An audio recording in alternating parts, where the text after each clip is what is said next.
Oi, oi, vibes here. I'm DJ Macca. This is Paul Louise. Hi, my name's Robbie Edwards. My name's MC Hurricane. I'm DJ Reminiss. Hey, this is Mark Simon. I'm John Edge. MC Lloyd Stevie Wonder. Hi, this is Bob Kane. I'm Les Calvert. I'm DJ City T. Yes, this is the JFMC. You're listening to the Couture 303 podcast With J Viper, baby. Welcome back, everyone, to another episode of the Couture 303 podcast. And my guest today is the long-time Reminiss bar resident. It's the one and only Andy Tranter. Here he is. What's happening, Jay? How are you, Andy? You okay? Nice, mate. Yeah, I'm good, man. Are you? I'm boss, mate. First and foremost, thanks very much for doing this. Right, mate. In the past fucking 18 months, I've gone through more DJs than a fucking coke with no money. I'm talking to different fucking people every day. And you're doing well, though, mate. It's boss, you know. I've been watching all of yours for a while now, oh, mate. Good. I think there's only about two I haven't seen, mate. I'm nearly caught up on the old album. So it's mad because when I first started doing them, there was the whole, because it was audio only. There was only audio then. Yeah. And there was a whole mystique of, joining me in studio. And now it's like, everyone just knows it's in my kitchen. Yeah, but how many is on camera now, mate? I think he's on camera, Rosale, Chris Butler, Lee UHF, that's coming out next, I think. Soon, MC Energy.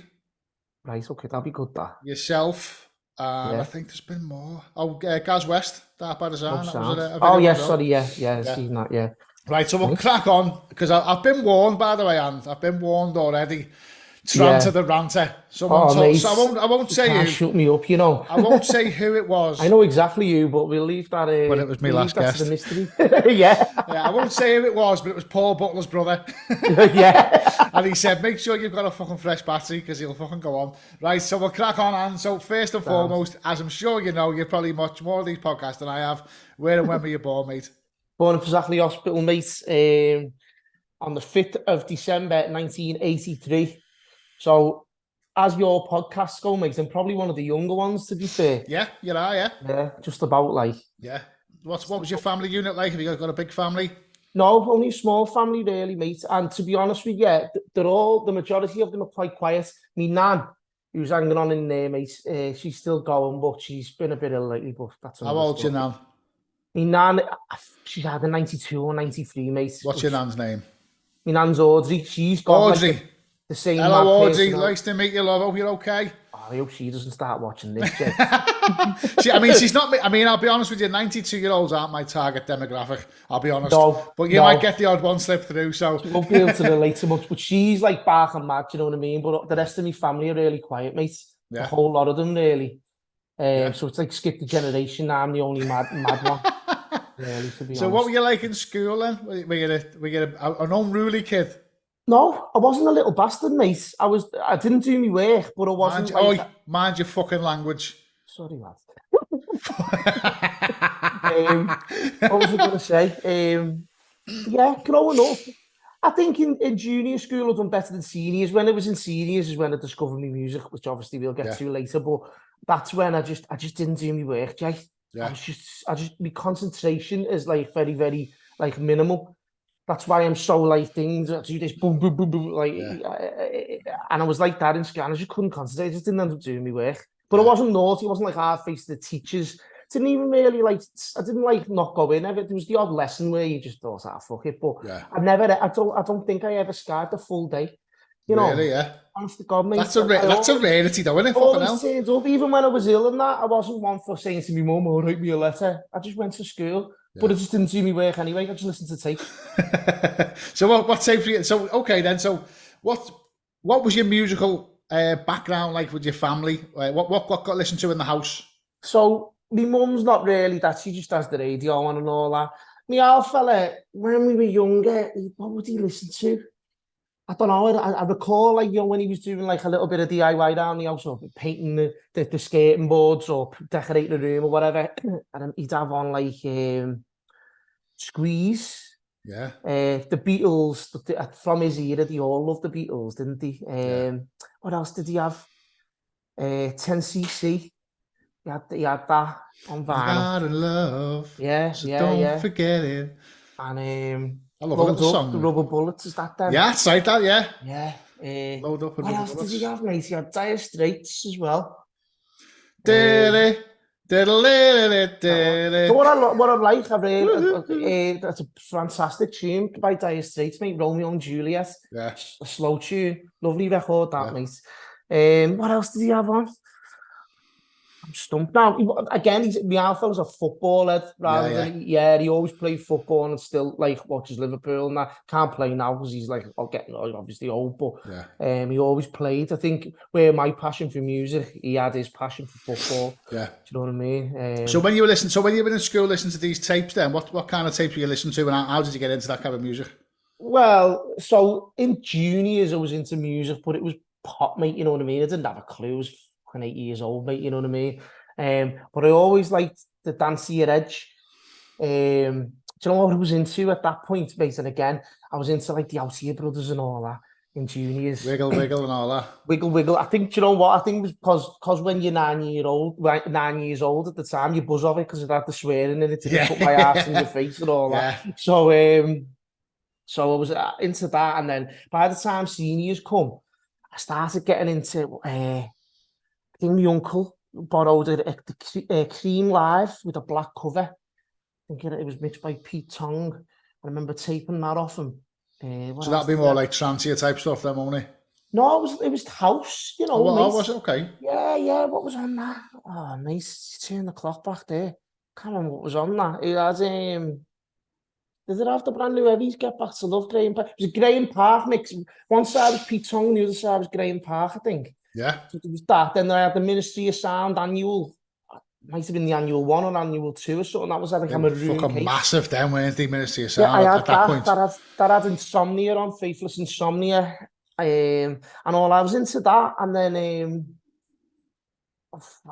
after that, I discovered, well, it gets mentioned on everyone, mate. What did I discover, mate, when I was searching around the radio stations? Was it Piccadilly Key 103 by any chance? 103, mate, yeah. Key 103, Stu Allen Large, God rest his fucking soul. I was in me nan's, mate. The first time I heard that, I was in me nan's. My mad nan, Nanny Audrey, was just mentioned before, mate, right? And you're all right, girl. You're all right, Queen. So I was thinking, and I was like, what the hell is this? This fast gear here, this is boss. Right. So he had on he was playing a bit of bouncy techno stuff, to be honest. At the time, I didn't have a clue. It was just hardcore. How old were you at this point? Oh, mate. It was 96 because I've still got the tape because I hit record, mate. I think I robbed one of my uncle's tapes out of his bedroom drawer, right, and just taped over it. And I thought, I've got to have this here. And it was middle of 96, so it will have been 12 or maybe 13. Yeah, I was going to zone at that point. 96 was a good year when fucking hell, every year that ultrasonic were always on and stuff like that. Heavy gear. So you're 12 years of age, you listen to Piccadilly Key 103. So did your passion for music stem from there, or did it evolve from there? Yeah, so then obviously I was like, what's this gear? So then back then, mate, obviously I'm a kid for one, and two, you didn't have the internet, mate. So I was just like, what is this? So I carried on listening to it every Sunday then. And then he was just mentioning different things and all that. And then there was a lad in school who I sat next to, and he was quite quiet. Still is, to be honest, but we grown to be good mates in the end. Sean McGuinness, his name is. I got put next to him in music. Some of the teachers, like, sometimes put you in an alphabetical order and all that. And Mrs. Cunningham in music of all lessons had some mad format of putting us in rows or something. And I ended up next to him, right? And he had his Walkman on, and I could hear the fucking 180 BPM, mate. And I was like, and he was like, yeah. And I was like, can you listen to that? And do you know what he had? He had it was either the Sound of Club Kinetic Volume 3, the studio mix, or it was Carry On Kinetic. Held at the drone, mate. That's right, yeah. That's when I first started playing. And I was talking about that today, actually. If Kinetic hadn't have come to the drone, I probably wouldn't have got to play there. I only got to play there because I started playing Happy Hardcore. And I'd started playing like more. So this is like late 97. And I'd started buying more like the bonkers stuff. So I was into like Sharky. And he brought a couple out on the Bonkers label, which is spelled Bonkers with a Z. And then they had New Energy. which was remember that, Kev yeah. Energy's label. I'd started buying Transcore, which became what they call Freeform. But yeah, at that time it was called Transcore. Yeah. So I was playing that kind of stuff. I was Billy actually Bunter talking about got this. into it, didn't he? What's that? Billy Bunter got into all that. Yes, didn't he used to play that kind of stuff. Yeah, that's right, yeah. Because Bunter was playing happy hardcore, Force and Styles and stuff in '96, and that wasn't he? Yeah. There was I'd gone down that route of I had a little bit of like happy hardcore, but mine was more like blatant beats, you know, like the fucking the British label. The blatant beat stuff, the new energy stuff, the bonker stuff. Another label called I think it was called Digital Beats. I can't remember. Shanty and Taz and all that kind of stuff. But that's the road I was going down. And I give a tape into the drone, and I was talking about this today with Neil Walsh. He was telling me, I was telling about it today. The first time I ever got in the Echo, remember that was a big deal back then, getting your name in the Echo, wasn't it? When the club listens. Guys. Yeah. And I'd put a tape in. Me and a guy called Craig Vengeance, Viper one side, Vengeance the other side, and for some reason we just called the tape the Hardcore Hooligans. The first time I ever got my name in the Echo on a drone ad, it said the Hardcore Hooligans. I was fucking gutted. Didn't even have my name. I was fucking wounded. Fucking hell, mate. There's nothing classy about hardcore, mate. It is what it is. So Hardcore Hooligans it is, mate. Yeah. Back then. So your quiet mate in the music's listening to Casada Club Kinetic. Go on. So we formed a friendship from that point on, which we've still got going now. I still see him all the time, mate. So anyway, and then what happened then? I started buying out the Skelter packs and that. And we must have been, I don't know how I caught on, but I used to go to Freebeat and buy them. But obviously you've mentioned this on your podcast loads, and everybody knows, mate. So you can imagine me turning up, mate, I'm 14 years old, probably had a Lacoste trackie on, going into Freebeat, right? And they're all stood there, all looking at you, you're looking at you like a fucking shit in your shoes. Yeah, progressive fucking house and stuff, and I go in there, go, wait, can I have a look?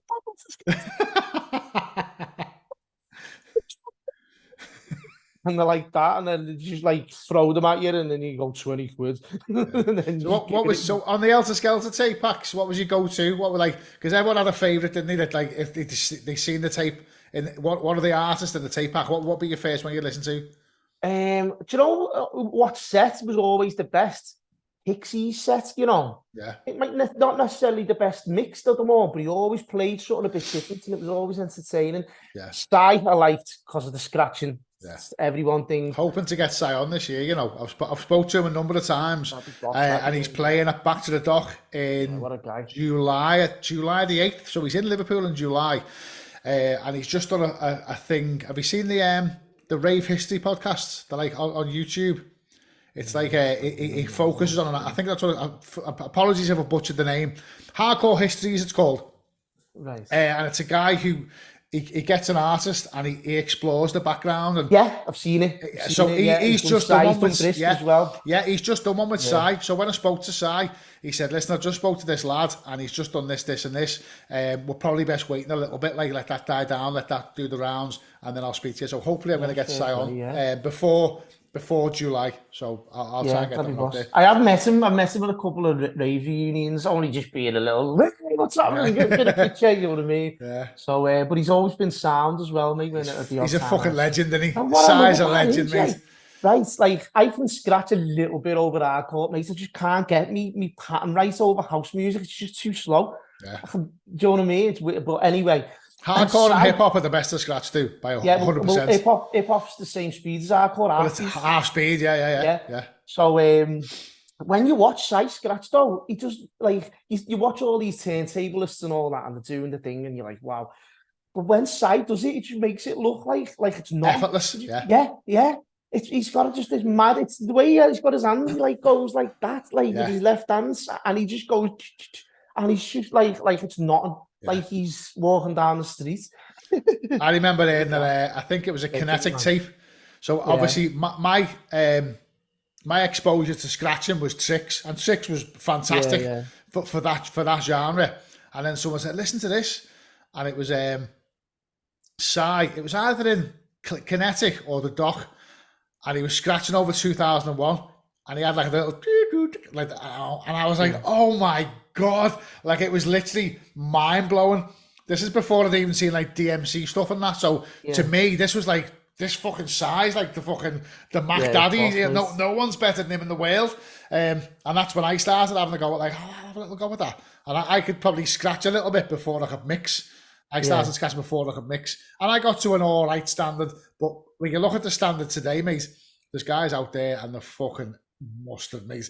I have a little go now and again. If I'm playing an old school takeover in July, and I'm playing an early set. So as you said then, for me, I can scratch over hardcore and I can scratch over house, but I can't scratch over like hard house, like 160, because you feel like you've got to go double speed and you can't go double speed fast enough. You know what I mean? Your fingers can't go fast enough. Hardcore is easy because it's quite a nice pace to scratch to. And like you say, hip hop sounds great because you like to scratch at double speed. But anyway, so go on. We digress again. So, Psy was your go-to tape, or sorry, Psy Hixie. Mate, you know what? Vibes was good, right? I know you've had the pair of them on, haven't you? Vibes and Lively together, just magical.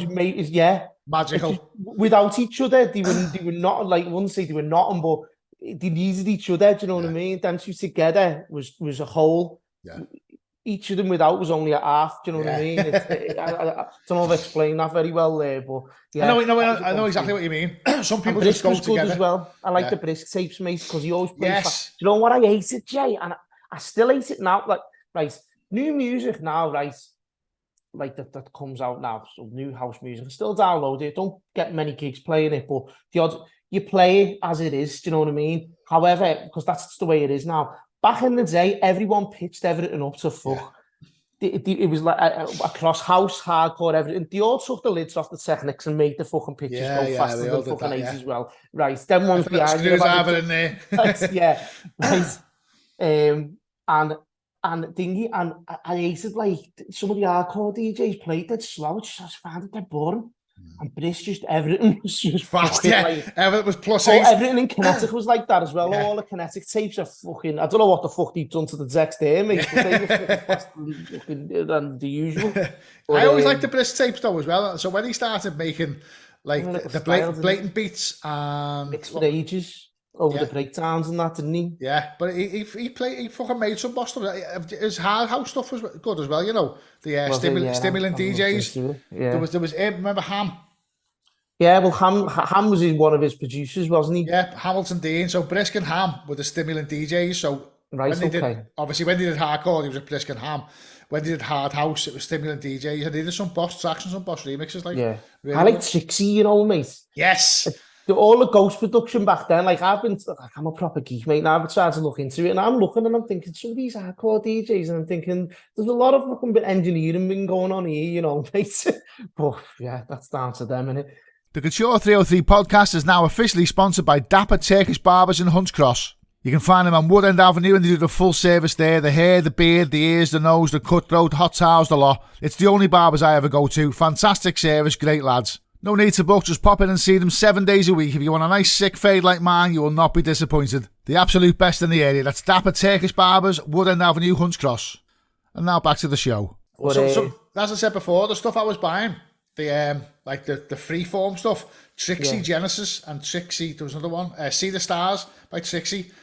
I very hunt that out, that's a fucking belt of that. Like, very fast, very fast. Don't Trixie, have you ever heard of the Garage Act, the White Boys? No, you won't. It's not your vibe. Is he part of them, is he, yeah? Yeah, he's that. And you may or may not have heard this tune, what he made. Quick one. Do you remember the Power of, Frankie Goes to Hollywood, the Power of Love? There's a Rob Sale remix. Yes.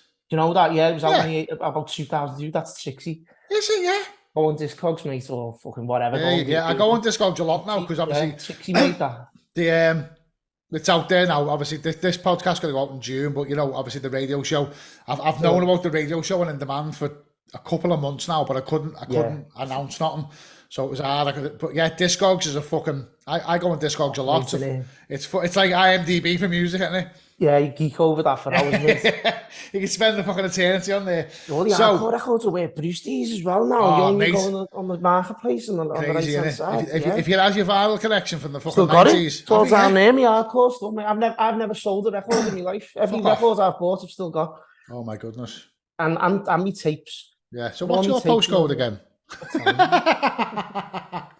Right. So back to your mate, and you listen to music. So you started buying the tape packs yourself, Helter Skelter and stuff like that. Yes, so we started buying that. Anyway, so then as I'm growing up, I found the odd little place. So then, funnily enough, the lad who grew up living next door but one to me ma's, Ian Mackey, I heard him walk down the street one day and he was booming hardcore out of his bedroom, and I was like, hello, what's this? Yeah. Right. And then, so then we were starting to build, talk about it a little bit now, and then one of the other lads around the corner, Tony, and there was a handful of us who were just into hardcore and that. And then, so then we were just buying so then we go in Freebie and pick up the rave flyers. Still kids, mate, so we've got no chance of fucking going or nothing. So we're looking at the flyers and I'm thinking, right, 2 weeks after that event, the tape pack's going to be in Freebie day, so we go and buy it. So I bought a load of packs and that over the couple of years. Then me and McGuinness goes into he's the one who was sat next to in music. He goes into the HMV, right?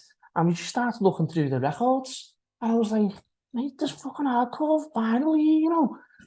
And I was like astonished. I thought, did I think for 1 second they'd sell that in fucking HMV? So they had Toy Town there. Yeah. And so I bought 2 records. I bought Toy Town, right? And I bought Silk. Remember the Silk Cuts? Yes. Some of them are 10-inch ones, weren't they?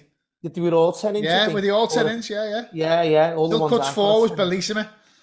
Yeah, I got that. Yeah. Got that. That's the best one, mate. So one of them. I bought Silk Cuts 1, which it was it sampled Underworld, Born Slippy, and Prodigy Firestarter. Yeah, I had that. Yeah, I had that. That was one of the. So I bought that in Toy Town, and so I just bought them just because it was just like, I can't believe they've got hardcore records here. So I bought them.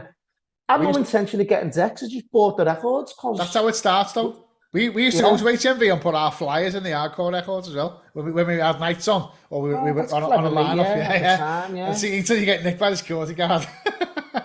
It's frowned upon, though. It's a bit naughty, like you're having fucking ass, have you? But not doing no harm. Listen, it is what it is. No harm, is it? So you started buying the record from HMV, and obviously your records collection starts to progress, I imagine. So then I'm in my nan's again, playing them on my Alpha Lazar record player. Shout out to Audrey again. Yeah. So then I'm in my nan's front room playing on my Alpha Lazar record player. Broke the needle on that. No one ever knew I did that, but there you go. It's out there now. Expose yourself now. Yeah, looking arse and round. So not that anyone's going to be bothered. I think it's in the bin, actually. The record player, I don't think it's there anymore. 2 months down the line. 2 months from now, you get a phone call. Hey, Andy. Just seeing it on YouTube there, you little twat. You broke my fucking needle. So what happens? So it goes on. So it buys a few more records, and then the other lads are buying records as well, though. So got Ian next door, but one to me ma's. McGuinness is buying a few, and then Ian's going, I'm getting texts, but Ian was a year older than me, right? So by this time now, I'm probably like 14. 13, 14. I got text when I was 14. So anyway, Ian was like, yeah, I'm getting text for Christmas and all that. I said to my mum, oh, can I have text? And she's like, no. And I was like, and then I just thought, fuck it, I can't be asked. And then I thought, I'll just buy the records, I'll just collect them. I don't really want to DJ. And then in the end, I just thought, nah, I've got to have a bit of this, you know. Especially when Ian got his and I was playing on them. Because I had like 15 records by then, or maybe 20. It's a set, isn't it?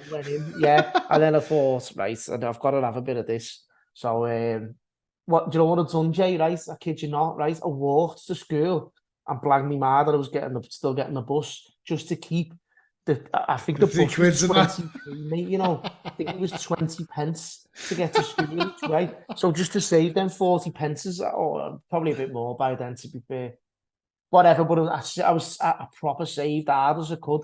That's boss that though, as a kid, right? Mate, fucking hell. Right, and then I got my Christmas money, my birthday money. So obviously, birthday, as I said earlier, in December. Yeah. So cough my birthday money there, cough my Christmas money, all my pocket money had saved up, walking to school, blagging that, saved up. And eventually, I saved up, I think it was 285 quid. Yeah. And I bought out the back of remember the DJ mag? Yes.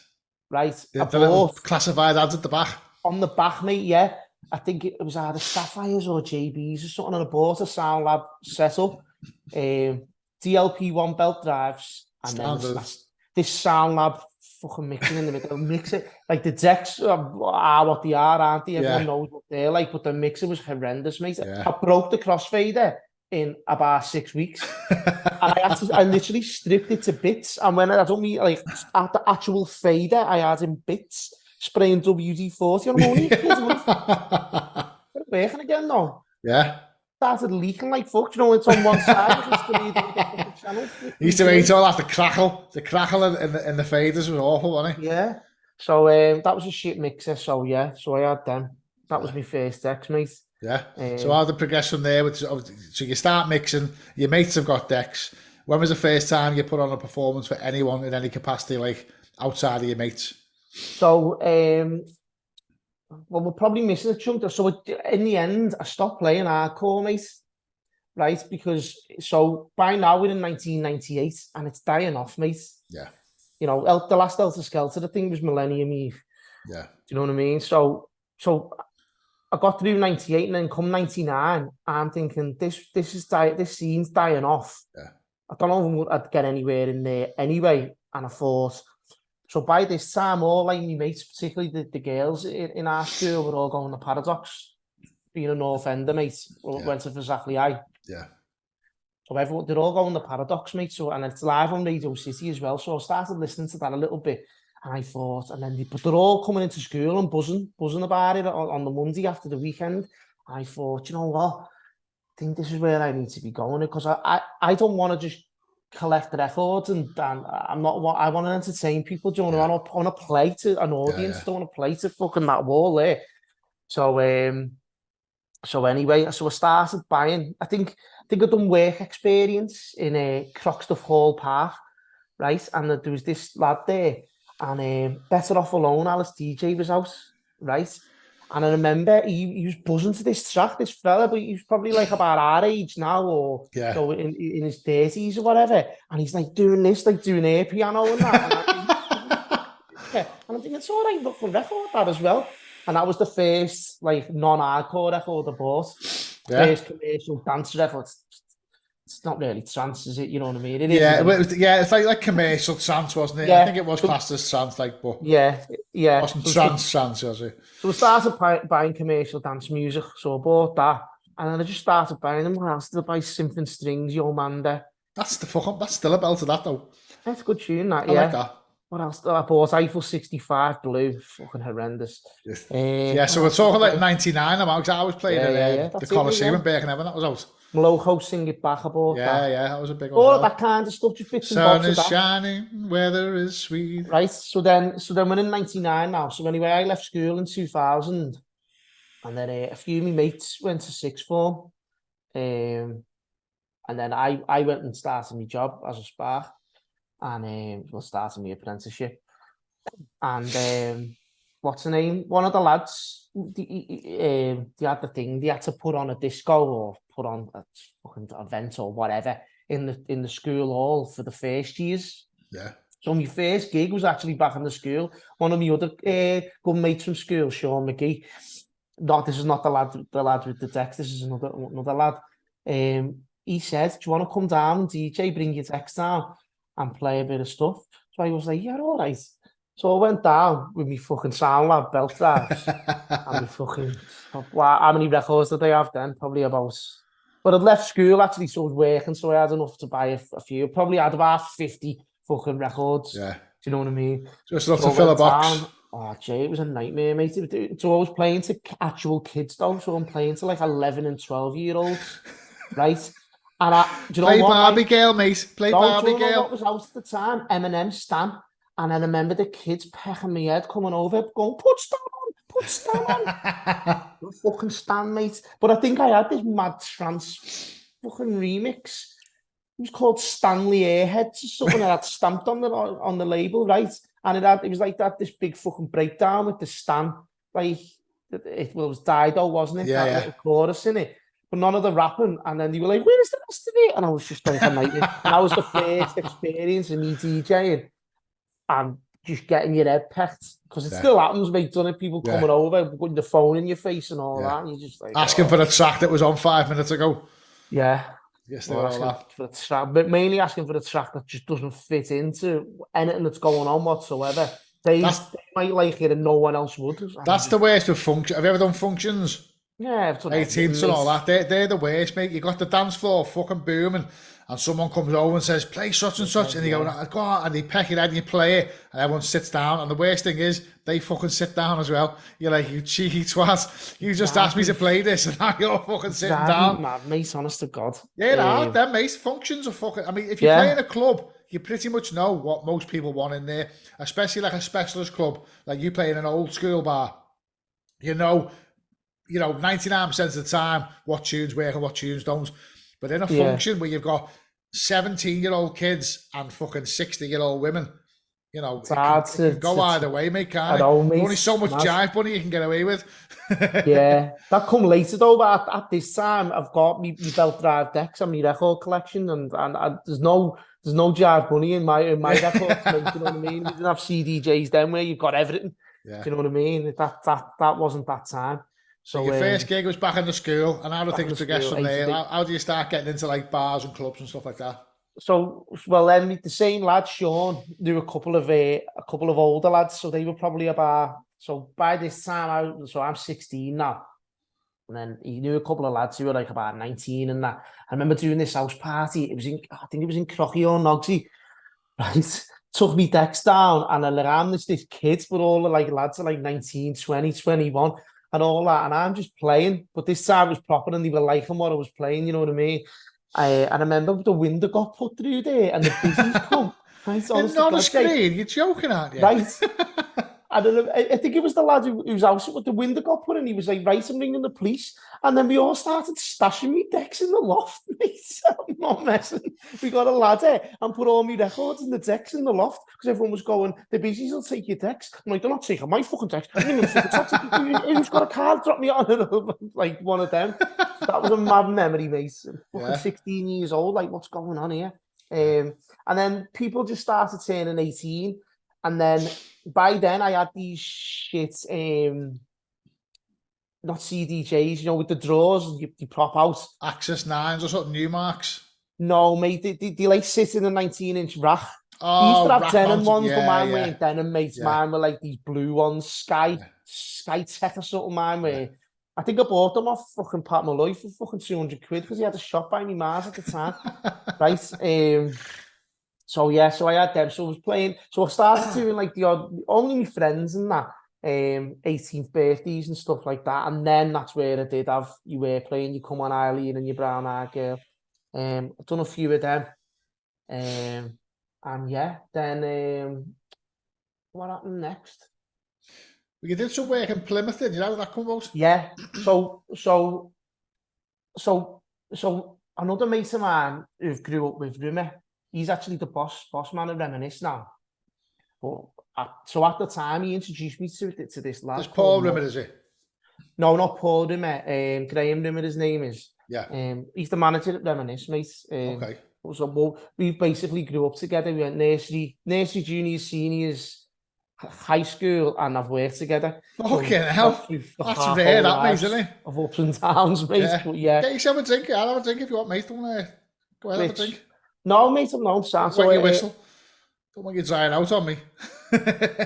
So, where was I? Yeah, so anyway, he introduced me to this lad called Morgan, who, where did I at? So I ended up doing a couple of gigs for him. I ended up playing on Edwards on Matthew Street with him a couple of times, which is now McCurley's opposite Rem. Name rings a bell, that Morgan. I remember him. He was quite big in the house scene, wasn't he? In like late 90s. I don't know, to be honest, mate. I never ever knew him. He just got introduced to him. So anyway,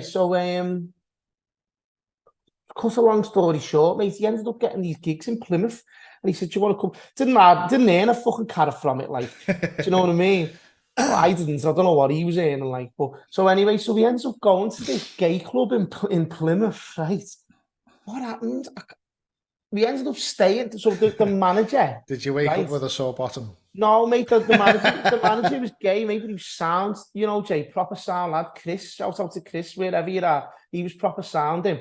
But the club was mad. The ground floor was the club room, right? Just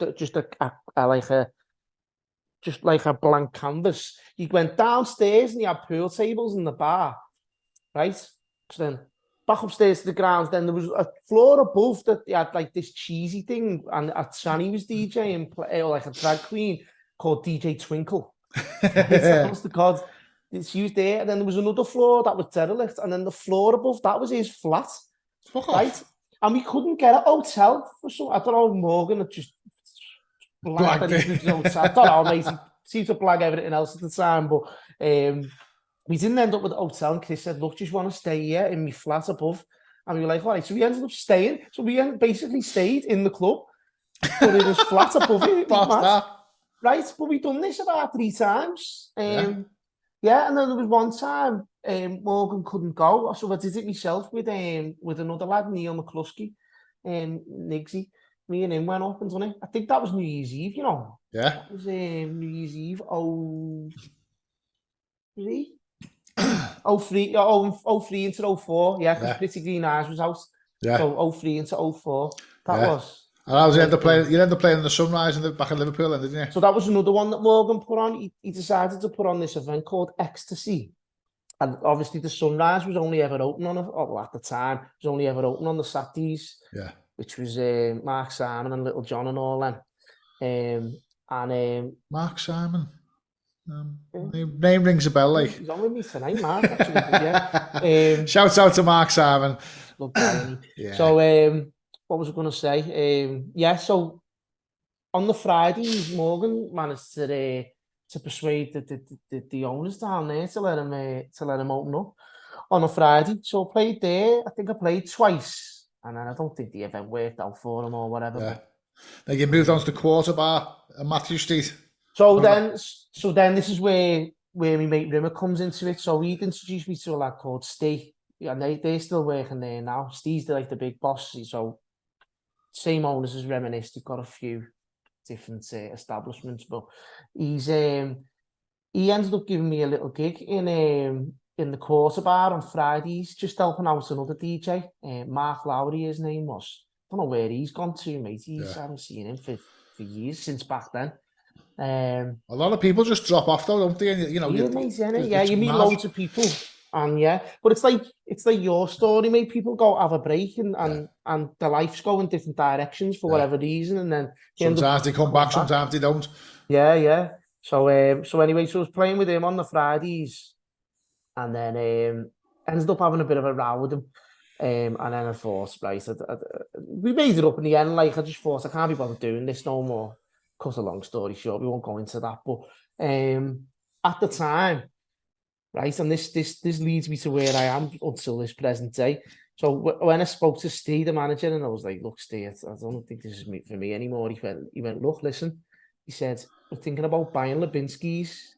He said, and turning it into an old school bar. Right, which is now what Reminiss is. He said there might be a gig there for you, and I went, all right, sound. And then fucking every week I said to him, where you at with that?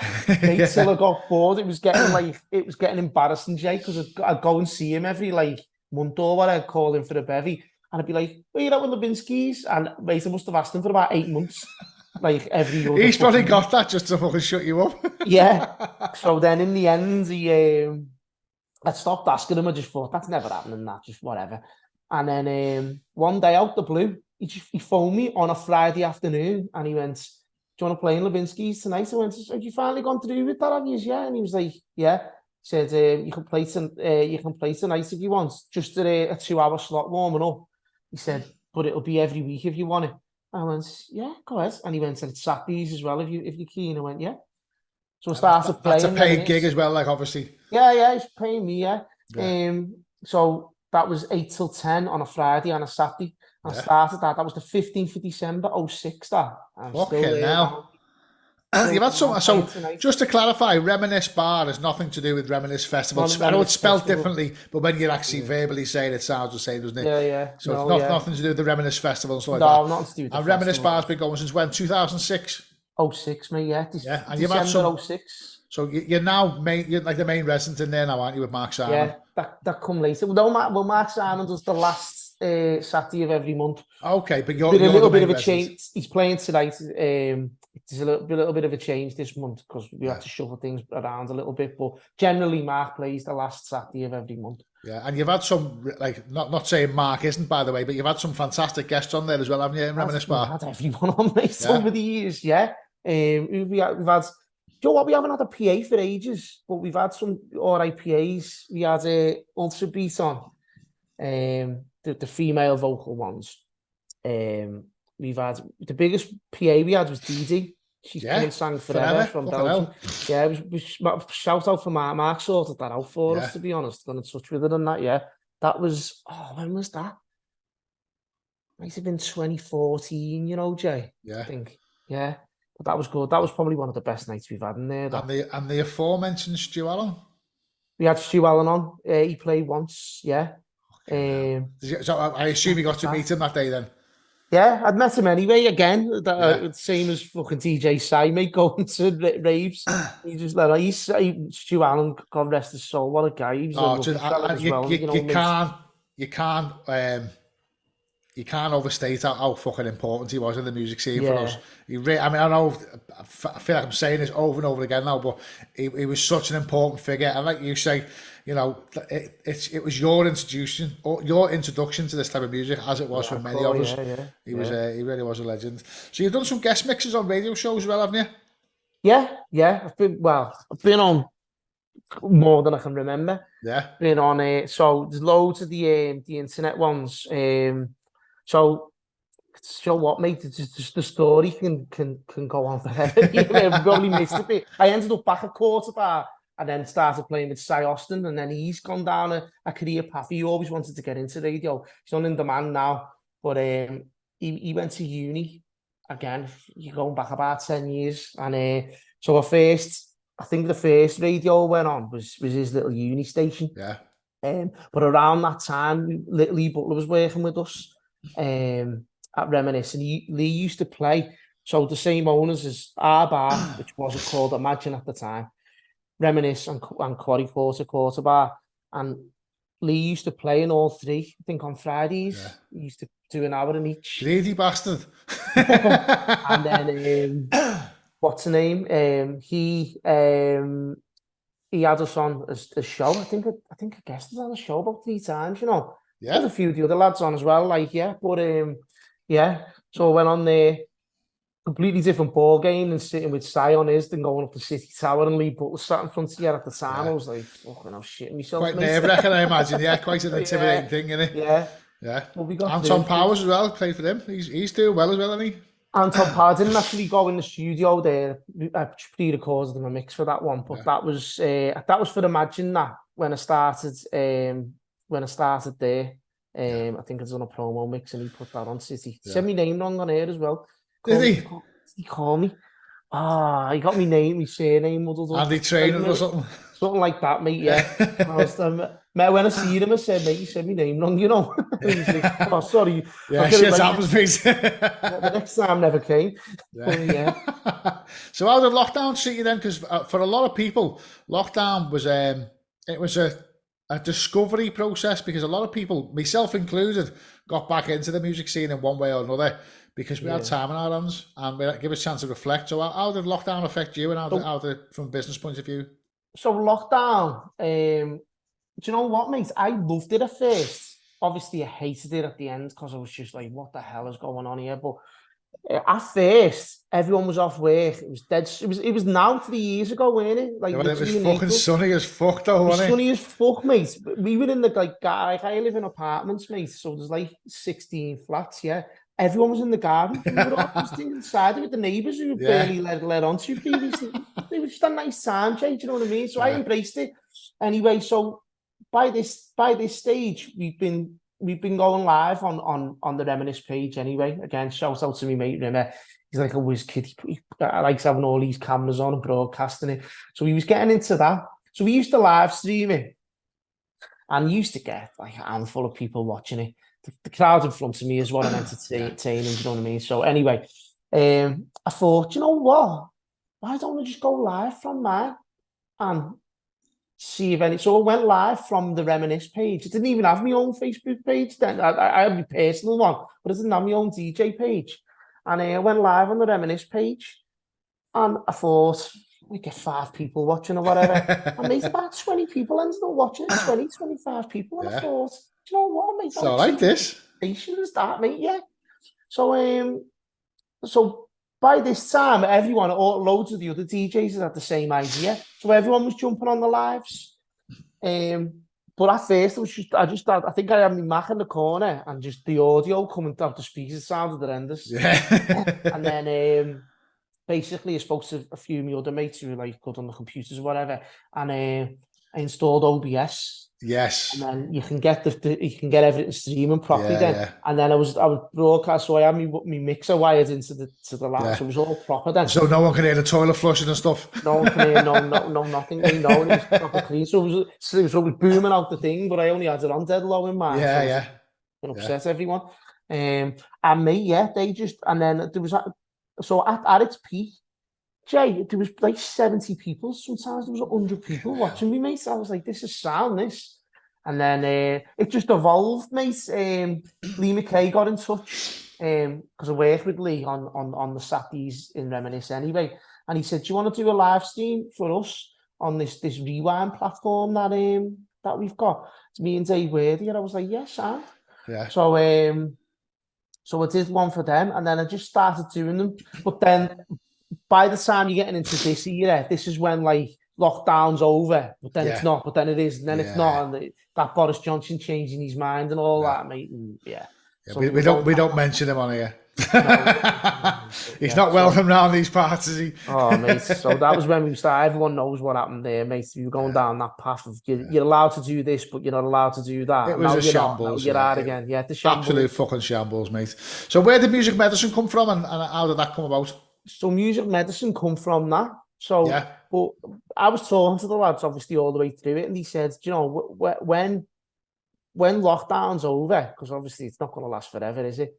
We'd like to make it like something special out of this, like you make an event out of it. And basically that's what music medicine is. It's evolved a little bit, but that's how it stemmed from them rewind streams. Yeah. And it's boss, mate. I love it. Well, it's next week. It's mad this because people will watch this will be June, this. Yeah, it'll be. I'll have a tan by then and everything. Yeah. Maybe I lost a few pounds as well. 29th of April is the next music medicine, so that'll be fucking well gone by the time this comes out. Yeah, it's fucking mad. Like I've got that far ahead of myself now. Like I say, I can't mention the name, but I'm speaking to someone next week. That's not going to come out until July.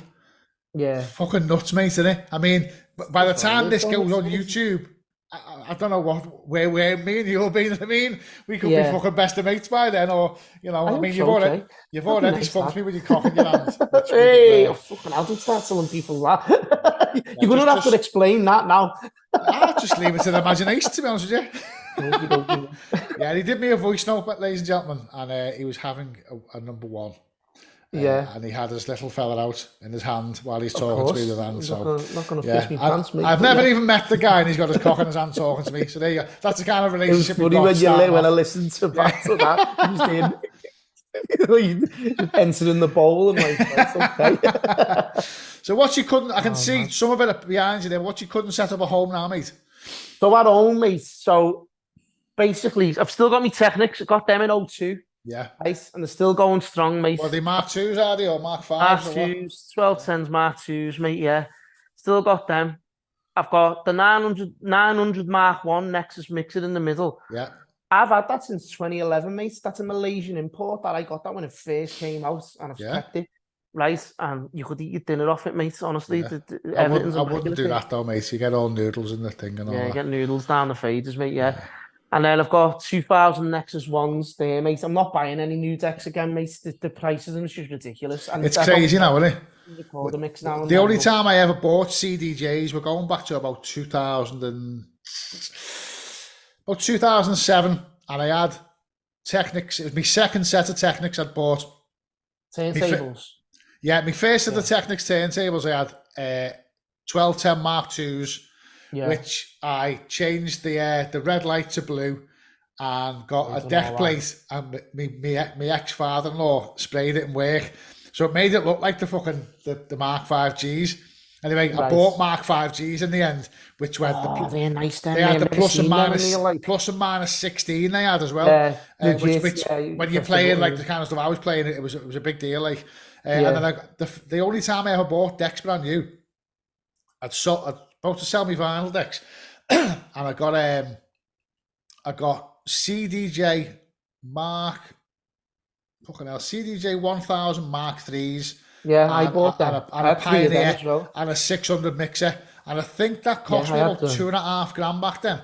For the same setup now, you're talking about fucking $6,000, aren't you? For a new mixer and 2 C's. I'm 600 with shit. The build quality of them is shite, mate. I don't know how any of them is. Oh, nah, mate. I had one. Saying that though, I had one and never played on it. It had clothes piled on top of it. The flavors went stiff. I had to get that deoxit gear to loosen them all up. But as I said to you today, I think we were chatting on WhatsApp, and I said that we could have a full podcast on the motors, because obviously I was DJing then, so I had the CDJ 1000 Mark 3s and the 600 mixer, and that's when I started learning like a little bit of looping, and I could scratch better, because obviously when you scratch on vinyl, there's the risk of the needle jumping. When you scratch on CDJs, the needle's going fucking nowhere. It's all so you can really have a fucking good, get a good fast shape going and stuff like that. So I was doing all that kind of stuff. And then I fell out of love with the scene completely. And I didn't DJ for about 12 years. But in that 12-year period, fucking hell, I must have bought maybe 10 pieces of kit. And I'm talking, when I say piece of kit, I'm talking like I might have bought, when I first got my birding with now, I bought I think they were 450s or 350s and a 450s. In a coffin. Put a USB stick in them, can you? Yeah, they were the first ones, and I had them for about 6 months and used them about twice, sold them, and then after that I think I bought a Newmark NS6 or something like that.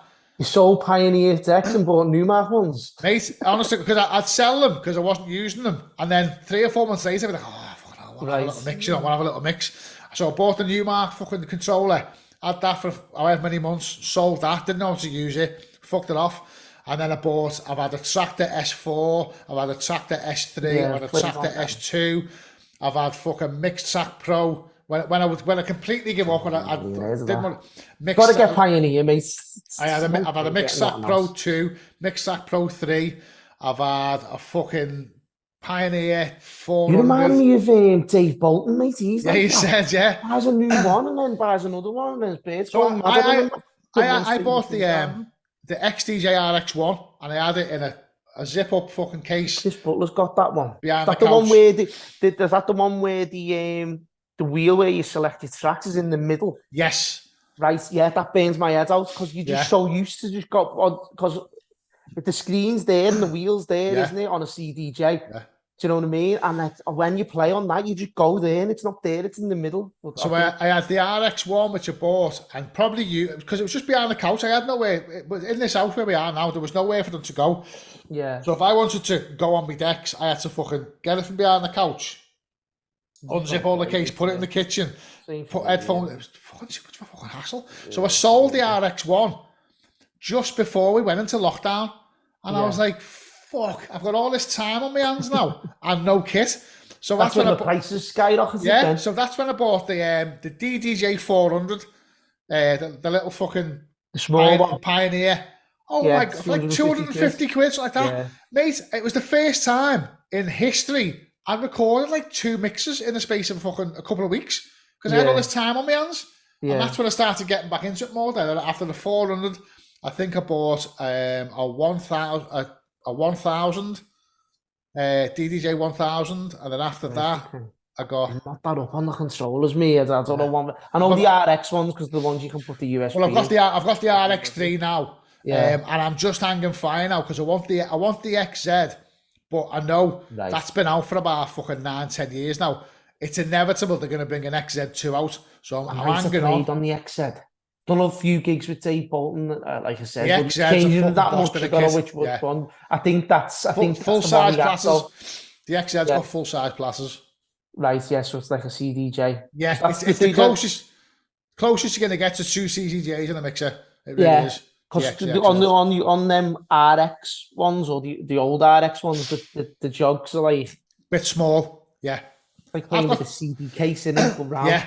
I've got the RX3 and it's all right. You can have a little scratch on it and stuff like that, but it's not as good as. Scratching, It's not the best. Getting stuff So around. if anyone who doesn't know then and they want to come to Reminiss Bar, what can they expect, mate?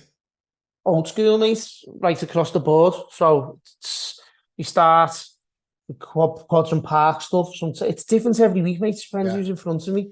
And who we've got in, basically. We play a bit of funky house. So we'll play everything from 1990, even like the late 80s bits, you know. So we play everything from 1990 till like the mid noughties. Yeah. We even play late, or pretty much we can go up to 2010. Occasionally, we don't really. It's predominantly like late 90s and early noughties stuff as the majority of what I play. And then we'll go right up. We'll even play Scouse House at the end. A little bit, not going donking our heads off, but you know, we'll play like, you know, all the ultra beat kind of stuff and that. Yeah. It's a tough one because I put this question on Instagram, but when I first, so how this came about, I did a podcast with Steve Cocky in January.